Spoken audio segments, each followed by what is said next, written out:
क्रांतीचे प्रणेते रानबा कांबळे महार, तसेच छत्रपती राजर्षी शाहू महाराज आणि तुमचे आमचे नवे 135 करोड भारतीयांचा बाप परमपूज्य बोधिसत्व भारतरत्न विश्वभूषण महामानव प्रज्ञासूर्य डॉक्टर बाबासाहेब आंबेडकर या सर्व महापुरुषांना अभिवादन करतो।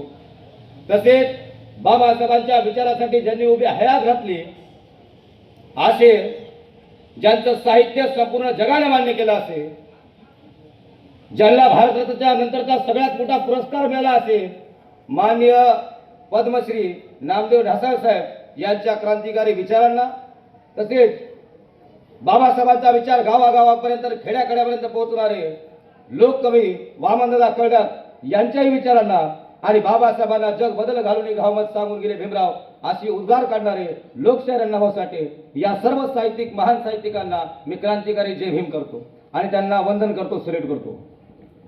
मित्रांनो, बैठकीची सुरुवात, बैठकीची तारीख तुम्हाला माहित होती। बैठकीची तारीख तुम्हाला सगळ्यांना ऑनलाईन कळाली, सगळ्यांपर्यंत पोहोचलो। आपण अगोदर गार्डन मध्ये मीटिंग घेतली, त्या मीटिंगच्या नंतर आजची बैठक सार्वजनिक बैठकीमध्ये सगळे ज्येष्ठ मार्गदर्शक आले पाहिजे, तालुक्याचे लोक आले पाहिजे, ग्रामीण भागाचे लोक आले पाहिजे, सगळीकडचे आले पाहिजे। म्हणून आपण या बैठकीची 25 तारखेला नियोजन, ज्यांना आपण क्रांती भूमी म्हणतो, त्या परभणी जिल्हा आहे खरं तर चळवळीचा बालेकिल्ला आहे। चळवळीच्या बालेकिल्ल्याचं केंद्र कोणतं असेल तर ते गौतम नगर आहे। म्हणून आपण सगळ्यांनी ठरवलं की या गौतम नगरच्या क्रांतीभूमीतून पुन्हा एकदा क्रांतीचा बीज लावायचा आहे। काय लोक आपल्याला आरोप करेल की हे जातीवादी आहेत। आज जातीवाद कुठे आहे?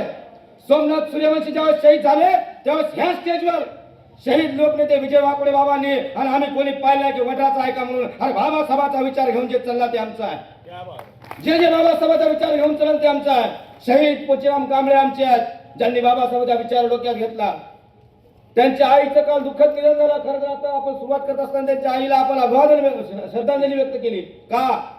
कारण की त्यांनी त्यांचं लेकरू, त्यांनी त्यांचं चंद म्हणजे चंद्र कांबळेची आई आणि पोचीराम कांबळेंच्या मिसेस यांचं निधन झालं। त्यांनी आपला मुलगा आणि आपला पती दोन्ही गमावले आणि त्यांनी बुद्ध धर्माची दीक्षा घेतली होती। बरं, त्यांनी बुद्ध धर्माची दीक्षा घेतली होती। ज्यांनी बाबासाहेबांना स्वीकार केला, आम्ही त्यांना स्वीकार करू, त्यांना सोबत घेऊन चालू। विचार निश्चितपणे बाबासाहेबांचा विचार कुणावर अन्याय न होणार आहे। सगळ्या जातीला, सगळ्या धर्माला, सगळ्यांना सोबत घ्यायची आमची मागणी आहे। आपल्याच्या भाषण करणाऱ्या काय मोठ्या 17 विद्वान समजणाऱ्या लोकांना माझं सांगणं आहे, आणि आम्ही तर सगळेच म्हणत नाही एकीची भाषा आमची आहे। आम्ही काय म्हणत सगळे एक राहू, आणि बाबासाहेबांना एका ताटात दिले, बाबासाहेबांना सगळ्या सोबत ठेवले, आपण सगळे एक राहू। एक राहूची भाषा कोणाची आहे? तुमची माझी आहे। फुटण्याची भाषा कोण करायला? त्यांचा विरोध आपण करायचा, फुटण्याची भाषा करणाऱ्यांचा। एक राहू ही मागणी आपली आहे ना, तर आपण सगळे एक राहू, आपण 59 जातीला एक ठेवू, ही आपली मागणी आहे। आणि मुळात काय माहितीये का, या देशात का बौद्धाचं मातंगाचं भांडण नाही हो, कोण म्हणाले भांडण आहे? परभणीमध्ये सगळ्यात जास्त अर्ध्या लोकांना पहिले मीच मातंगाचा वाटायचो, सगळ्यात जास्त मीच काम करत होतो मातंग समाजासोबत। विचार खरं, प्रत्येक गावागावात जाऊन मातंग समाजाच्या मुलांना एकत्र करण्याचं काम मी केलं। सगळ्यांनाच माहित आहे, सगळ्यात जास्त मीच केलं। नव्या पिढीमध्ये मीच वाटायचो मातंगाचा आहे, आणि त्याच्यात काय नाही, बौद्ध मातंग एकत्र आम्ही का भांडण असतो काय? कोणी भांडण करणार? भांडण बौद्धाचं मातंगाचं नाही, भांडण समता विरुद्ध विषमतावादाचं आहे। समतेच्या बाजूने बाबासाहेबांना मांडणारा विचार आहे। आणि बाबासाहेब आम्ही दिले, आम्ही काय जे महाराज असेल तेच बैठकीला दिसेल अशी हेडलाईन नाही। बरं, जे बा भीमाचं जे पूर्व असेल ते बैठकीला दिसेल। आता बाबासाहेबाला बाप म्हणणाऱ्या सगळ्यांना यायला पाहिजे, माझं म्हणणं आहे सगळ्या झालं पाहिजे ना। आम्ही का महाराज असेल ते बैठकीला दिसेल म्हणत का? तुम्ही जर म्हणत असाल की आमचा बाप बाबासाहेब सगळ्यांना आला पाहिजे, प्रत्येकानं या जातीत सगळ्या 59 जातींची एकी ठेवण्यासाठी आपण सगळ्यांना काम करलो आणि 100% ठेवू। आपलं भांडण काय दोन जातीचं नाही, आपलं भांडण समतावाद विरुद्ध विषमतावादाचं आहे। समतेच्या बाजूला असणारे प्रत्येक माणसं बाबासाहेबांचा विचार घेऊन, फुले शाहूंचा विचार घेऊन डोक्यात चालतील। विषमतेचा वाद घेणारे लोक, विषमतेचा विचार डोक्यात ठेवणारे लोक वेगळ्या बाजूला जाण्याचा प्रयत्न करतील। खरं तर वातावरण काय अचानक निर्माण नाही झालं, आज काल परवा नाही झालं। तुम्ही नेहमी काय आज म्हणत ना अचानक कुठलं असं नाही। डॉक्टर बाबासाहेब आंबेडकर शोध प्रशिक्षण संस्था होती, त्या शोध प्रशिक्षण संस्थेचा पहिल्यांदा तुकडा पाडण्यात आला। ठीक आहे ना, आपला विरोध कुठे होता की बौद्ध समाजाची मुलं शिकले पाहिजे, तर मातंग समाजाची मुलं सुद्धा शिकलीच पाहिजे। त्या मुलाला सुद्धा एमपीएससीचे यूपीएससी त्यांनी सुद्धा क्लास केले पाहिजे, त्यांनी सुद्धा परीक्षा दिल्या पाहिजे, स्पर्धेच्या युगात त्यांनी उतरलं पाहिजे, टिकलं पाहिजे. जर ती गोष्ट चांगली आहे, ती भूमिका चांगली आहे, तर बार्टीची आरटी झाली. ठीक आहे ना. शिक्षणाच्या मुख्य प्रवाहामध्ये समाज आलाच पाहिजे, ही आपल्या सगळ्यांची भूमिका आहे आणि तो आला पाहिजे. महात्मा फुले आर्थिक विकास महामंडळ होतं, ज्याच्यातून आपण जी माणसं माग असायची, जी माणसं माग आहेत, ती माणसाला सुद्धा ज्यांच्याजवळ हाताला काम नाही त्या माणसाला रोजगार मिळाला पाहिजे, त्या माणसाला उद्योगधंद्यासाठी पैसे देण्यात यावेत, त्यांनी मोठं काहीतरी उभं करावं म्हणून ते महामंडळ निर्माण केलं होतं. पण त्या महामंडळामध्ये काही जणांना असं वाटलं की आमच्यावर तरी अन्याय व्हायला इथं सगळ्यात महाराज भेटेल, म्हणून मग पुन्हा त्याच्यामध्ये डिवायडेशन झालं. पण त्याच्याही आम्ही विरोध केला, कोणीच करणार नाहीत. का? कारण की बाबासाहेबांचा विचार आहे भाई आर्थिक समानता बी आली पाहिजे ना. शिक्षणाच्या प्रवाहात मातंग समाज यावा, शिक्षणात समाज चर्मकार समाज यावा. शिक्षणाच्या प्रवाहामध्ये म्हणजे आपल्या हुला समाज असेल, भंगी समाज असेल, वाल्मिकी समाज असेल, तुरी असतील, आपल्यातल्या ज्या ज्या जाती आहेत, चर्मकार असतील, सगळ्याच लोकांनी आपल्यासोबत प्रवाहात आलं पाहिजे. आणि त्यामुळे ती महामंडळ आर्थिक विकास महामंडळ का निर्माण झाली? कारण की सगळी लोक प्रवाहात आली पाहिजे म्हणून. आपण त्याचाही विरोध कोणी केलाय का? कोणीच नाही. बरं, त्या दिवशी आपल्या कालच्या एका चर्चासत्रामध्ये सिद्धार्थ शिंगारे साहेबांनी एक सुंदर म्हणजे पवन सर त्या दिवशी सांगितलं की लहुजी साहेब अभ्यास आयोगानं ज्या मागण्या केल्या होत्या 68 मागण्या, त्या 68 मागण्या काय होतं? मातंग समाजाचा विकास झाला पाहिजे, सर्वंकष विकास झाला पाहिजे. म्हणजे आणि या सगळ्या 68 पैकी 66 मागण्यांना, ज्या 66 मागण्या मातंग समाजाच्या उत्कर्षासाठी आहेत, त्या 66 मागण्यांना इथं बसलेल्या प्रत्येक बौद्ध समाजाचा पाठिंबा आहे. त्या 66 मागण्या काय आहेत माहिती आहे का? की त्यांचं सामाजिक उत्थान झालं पाहिजे, त्याच्या शैक्षणिक प्रगती झाली पाहिजे, त्यांना एमपीएससीचे क्लास केले पाहिजे, त्यांना यूपीएससीचे क्लास केले पाहिजे. अशा मागण्या आहेत ना, त्या 66 मागण्याला आम्ही सगळे समर्थन आहे. भांडण कुठं व्हायलंय? दोनच प्रश्न आहेत, ते उठलं सुटलं बाबाकडे म्हणाले आणि त्याच्यामुळे भांडण व्हायले ना. आणि आम्ही म्हणून बाबा सोडून द्या, आपण एक राहू. नाही नाही, आम्ही बाबासाहेबांना मानतो, विरोध करण्याचा अधिकार आम्हाला दिलाय, आम्हाला आमचं मत मागण्याचा अधिकार दिलाय. मत मागा, विरोध करू नका, कोणीच कोणाला, सगळ्या प्रत्येकाला स्वातंत्र्य आहे, आपापल्या परीनं करा. पण माझं म्हणणं फक्त एक आहे की आपण एक राहू आणि एक राहण्यासाठी आपण सगळे काम करू. बौद्ध आणि मातंगांमध्ये वाद लावण्याचं काम मनवादी सरकार करायला आहे. आणि लक्षात ठेवा, आज ना उद्या जर आरएसएसच्या मनवादी सरकारनं जर वर्गीकरण केलं रे, तर इथं जरी भाजपचे काही जण बसले असते तरी सुद्धा सांगालो, जर वर्गीकरण केलं तर देवेंद्र फडणवीस सगळं त्याच्या मंत्रिमंडळातल्या 48 जणांना कपडे काढून महाळ मारतील, कपडे काढून. बाबासाहेबांच्या अवलंब एकही लाल दिव्याची गाडी महाराष्ट्रात फिरू देणार नाही. जर बाबासाहेबांच्या आरक्षणाच्या विरोधात काही प्रयत्न केला तर संविधानाच्याच विरोधात आहे, स्ट्रक्चरला हात लावलाय ते.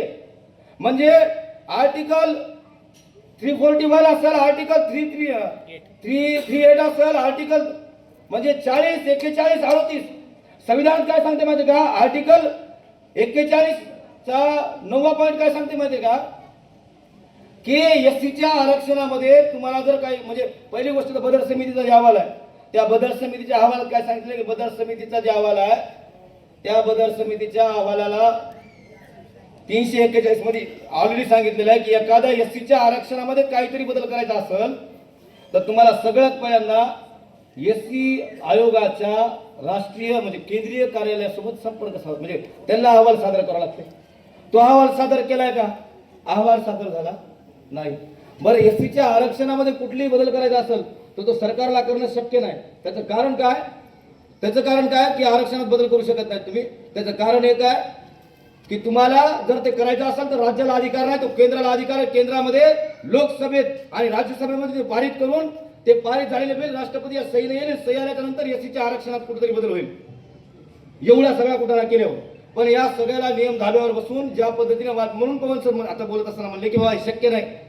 पण जाणीवपूर्वक आपल्या दोन भावांमध्ये भांडण लागलं पाहिजे ही भूमिका काही लोकांनी ठेवली आणि त्या भूमिकेचा बळी पडू नका ही आमचं मत आहे. त्या भूमिकेसोबत जाऊ नका हे आमचं मत आहे. तुम्ही सगळ्यांनी एक या हे आमचं मत आहे. आणि म्हणून जर एक यायचं नसेल तर मागणी कुणाची आहे? त्याने बाजूला हो आम्ही बाकीच्या 48 बाकीच्या 58 जातीला एकत्र घेऊन बाबासाहेबांचे लेकर चालतील एवढं मात्र पक्का आहे. म्हणून आणि जे सोबत त्याला सोबत घेऊन चालू, तुम साथ आए तो तुम्हें लेकर के और नहीं आए तो तुम्हारे बगैर, हीच आमची भूमिका आहे. आणि त्या भूमिकेनं ही सगळं वातावरण परभणी जिल्ह्यातलं नाही महाराष्ट्रातलं भेटायला होतं. महाराष्ट्रात सगळीकडे लोक रस्त्यावर उतरायला लागले. महाराष्ट्रात सगळीकडे लोक रस्त्यावर उतरत असताना परभणी जो बाले किल्ला आहे आणि एका आवाजावर आपण सगळेजण शहीद लोकनेते विजय वाकोडे साहेबांच्या एका आवाजावर आपण सगळेजण जमा व्हायचो प्रत्येक वेळेस. खरं तर आज बाबा नाहीत तर त्यांची कमी होती आणि ते खरं तर आपल्या सुनील भाऊने बोलून दाखवले पोस्टमध्ये की बा आज बाबा नाहीत ते असते तर पहिल्यांदा हे एवढं बोलायला करायची गरज पडली नसती. आणि आम्हाला मिळालं ते काही नावं चुकलेत, कोण बोलायचं टाईम व्हायला सगळं व्हायले, पण सगळे नवीन प्रयत्न करत त्याचं कारण काय? कारण की बाबा आज नाहीत पण खरं तर त्यांनी खरंच आवाज उचलला असता. आणि महाराष्ट्रात आज पण आपण त्या क्रांतीभूमीत आहोत, त्या चळवळीला महाराष्ट्राच्या चळवळीला दिशा देणाऱ्या जिल्ह्यातले आहोत की ज्या जिल्ह्यानं प्रत्येक वेळेस महाराष्ट्राला दाखवून दिले की बाबासाहेबांचे लेकरं जिवंत कसे असतात, बाबासाहेबांचे लेकरं जागे कसे असतात. आणि त्याच्यामुळं आपण या बैठकीचं पहिल्यांदा जेव्हा नियोजन केलं, निमंत्रण दिलं, म्हणजे व्हॉट्सअपवर टाकलं होतं फक्त आणि राजगोपालचारी गार्डनमध्ये सहज व्हॉट्सअपला टाकल्याच्या नंतर 200 जण सगळेजण जमा झाले. आजच्या बैठकीला सुद्धा प्रत्यक्ष सगळ्याला, मला वाटत नाही की सगळ्याला पर्सनली फोन आले असतात. जे ज्येष्ठ माणसं आहेत त्यांच्यापर्यंत आपण शक्य आहे तिथपर्यंत आपण सगळ्यांपर्यंत बोलवलं, फोनही केले, पण तरी सुद्धा सगळेजण आले. याचं कारण एक आहे की अवेअरनेस सगळ्यांना पाहिले पाहिजे. लोकांचं किती गांभीर्य आहे, लोक किती, सगळे युवक किती आता पेटलेले आहेत याचं उत्तम उदाहरण. त्याचं कारण काय की आपलं आरक्षणाचं संरक्षणावर इच्छा आहे म्हणून व्हायले ना. ही भूमिका काय? कारण की आता कोणाला म्हणजे बोलायचंच नाही, कोणाला सगळ्यांना ठरवायचं काय बोलायचं नाही म्हणजे काय करावं, मग ते मला पेळ लागा नाही.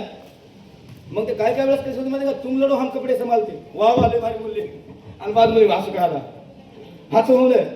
त्याच्यामुळे म्हणलो की आपण सगळ्यांनी, आणि त्यानंतर आता ठरवलंय की आपण महाराष्ट्रामध्ये असा कुठेही निघाला नाही असा. खरं तर बीडनं घोषणा केली की ते लॉंग मार्च करायला सुरुवात केली. 1 तारखेला हिंगोली जिल्ह्यामध्ये मोर्चा आहे, जालना जिल्ह्यामध्ये मोर्चा आहे, मंठ्याला मोर्चा होणार आहे, सगळीकडे लोकांना